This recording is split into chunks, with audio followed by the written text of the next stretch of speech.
धरती पर जो भी मनुष्य या जो भी जीव जंतु जन्म लिए हैं, उनका एक न एक दिन मृत्यु तय है, क्योंकि यही विधि का विधान है तथा प्रकृति का यही नियम है।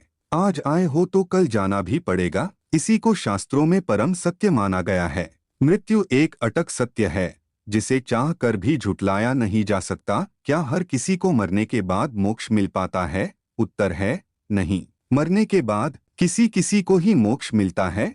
शास्त्रों में बताया गया है कि मृत्यु के बाद आत्मा भटकती रहती है, और यह भी माना जाता है कि आत्मा भूत प्रेत बनकर भटकती हैं, और उन्हें मोक्ष तब तक नहीं मिलता जब तक कि उसका जीवन चक्र का समय पूरा नहीं हो जाता। तब तक उस आत्मा को इंतजार करना ही पड़ता है, तब तक उन्हें धरती में ही भटकना पड़ता है। अकाल मृत्यु क्या है? जब कोई किसी दुर्घटना में मर जाता है उसे अकाल मृत्यु कहा जाता है, जैसे कि कार में एक्सीडेंट हो जाना, या फिर कहीं से गिर के मर जाना, या करंट से मर जाना, या फिर बुरी शक्तियों से भी मर जाना, जैसे फांसी लगाकर मर जाना। यह सब अकाल मृत्यु के श्रेणी में आता है या नहीं? इनमें से कुछ ऐसे भी होते हैं जो मरने के बाद आत्मा बन जाते हैं और अकाल मृत्यु के कारण उन्हें मोक्ष नहीं मिलता। ऐसे में उनकी आत्मा धरती पर ही भटकते रहते हैं। लेकिन अब सवाल यह उठता है, मृत्यु के पीछे का क्या कारण है और उसके बाद आत्मा का क्या होता है? अकाल मृत्यु के पीछे क्या कारण होता है?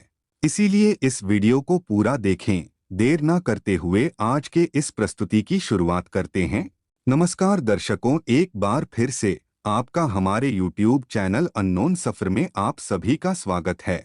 साधारण मृत्यु के बारे में तो हम सभी जानते हैं और समझते हैं, लेकिन अकाल मृत्यु का विषय ऐसा है। इसके बारे में कई बातें कही जाती हैं। गरुड़ पुराण के 7वें में अध्याय में पक्षीराज गरुड़ के पूछने पर भगवान विष्णु कहते हैं कि अगर कोई प्राणी भूख से तड़प कर मर जाता है, या किसी हिंसक जानवर द्वारा मृत्यु हो जाती है, या फिर पानी में डूबने से या किसी जहरीला पदार्थ के सेवन करने से किसी मनुष्य की मौत हो जाती है, तो ऐसे मनुष्य को अकाल मृत्यु किस श्रेणी में रखा जाता है? फिर पक्षीराज गरुड़ पूछते हैं कि हे नारायण, अकाल मृत्यु क्यों होती है? कृपया मुझे इसके बारे में विस्तार से बताइए। तब भगवान विष्णु कहते हैं कि पक्षीराज, अकाल मृत्यु किसी भी कारण से हो सकती है, फिर चाहे वह किसी रोग के कारण हो या दुर्घटना के कारण। ऐसे में मनुष्य अक्सर यही सोचता है कि काश उनके साथ नहीं हुआ होता तो शायद उनकी मृत्यु नहीं होती। परंतु अकाल मृत्यु का कारण अनेक जन्मों के किए गए दुष्कर्म को बताया गया है। फिर गरुड़ देव पूछते हैं कि हे भगवान, जब वेदों में मनुष्य की उम्र 1 साल निश्चित की गई है, तो उनकी अकाल मृत्यु क्यों हो जाती है? इस सवाल के उत्तर में श्री हरि विष्णु बताते हैं, यह सच है, वेदों में मनुष्य की उम्र 1 साल निर्धारित की गई है, परंतु इसमें दुष्कर्म को नहीं मिलाया गया है। यानी हर इंसान की मृत्यु तभी होती है जब उसके पास धर्म कार्यों के लिए शक्ति नहीं होती है, या फिर उसका शरीर उसे धर्म कार्य करने की इजाजत नहीं देता। उसके अलावा जब कोई इंसान अपनी इच्छा से धर्म कार्यों को त्याग देता है, तो धरती पर उनके जीवन की अवधि कम होती जाती है। देखा जाए तो हर इंसान का कर्म ही उसका धर्म होता है। मनुष्य की मृत्यु तब होती है जब उसके पास अपने कर्मों को निभाने की प्रक्रिया नहीं होती।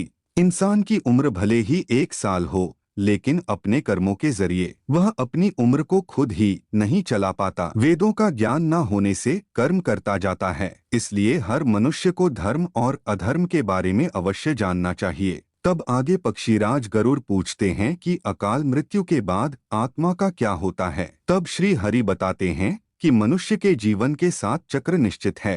अकाल मृत्यु को प्राप्त होने वाले जो मनुष्य इस चक्र को पूरा नहीं कर पाते, उसे मृत्यु के बाद भी कई प्रकार के कष्ट भोगने पड़ते हैं। दरअसल अचानक ही मृत्यु होने की वजह से मन की इच्छा, कामना और कर्म बनी रहती है, जो कभी पूरी नहीं हो पाती। ऐसे में शरीर तो नष्ट हो जाता है, लेकिन आत्मा का मोह नहीं टूटता। इस स्थिति में अकाल मृत्यु वाली आत्माएं अपने परिजनों या जीवित लोगों को कष्ट पहुंचाते हैं और अपनी मनोकामनाएं पूरी करने का भी प्रयास करती हैं। यह आत्माएं प्रेत और पिशाच योनि में कई वर्षों तक यही भटकती है। आगे श्री हरि बताते हैं कि प्राकृतिक मौत से मरने वाले मनुष्य को देर है या 45 दिन में दूसरा शरीर प्राप्त हो जाता है। वह आत्मा प्रेत योनि से मुक्त होकर अपने कर्म तथा अगले जन्म के लिए यमलोक पहुंच जाती है। जबकि अकाल मृत्यु में व्यक्ति भूत प्रेत पिशाच ब्रह्म राक्षस कुष्मांडा बेताल और छत्रपाल योनि में भटकता रहता है।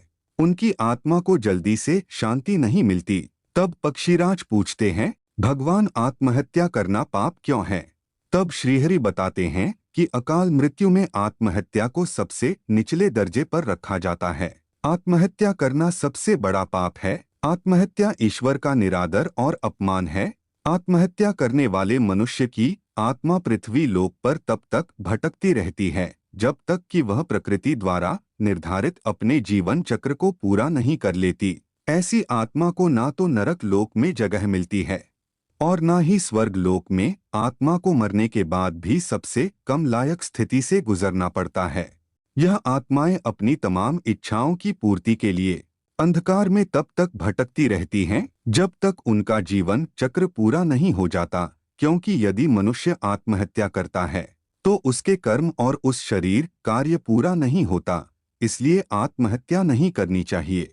लेकिन गरुड़ पुराण में अकाल मृत्यु को प्राप्त मनुष्य की आत्मा की शांति के कई मार्ग बताए गए हैं।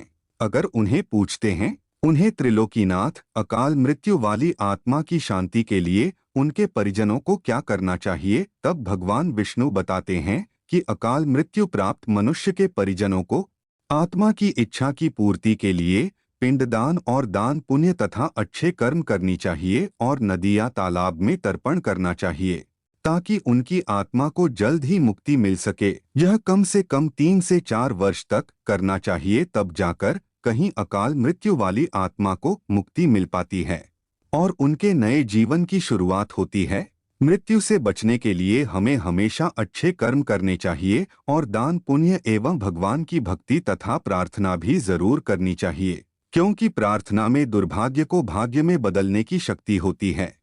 उम्मीद करते हैं दोस्तों आपको यह ज्ञानवर्धक जानकारी अच्छी लगी होगी। अगर आप चैनल में नए हैं तो हमारे चैनल अननोन सफर को सब्सक्राइब कर दीजिए, जिससे आपको वीडियो की नोटिफिकेशन मिलती रहेगी। वीडियो में बने रहने के लिए आपका बहुत बहुत धन्यवाद।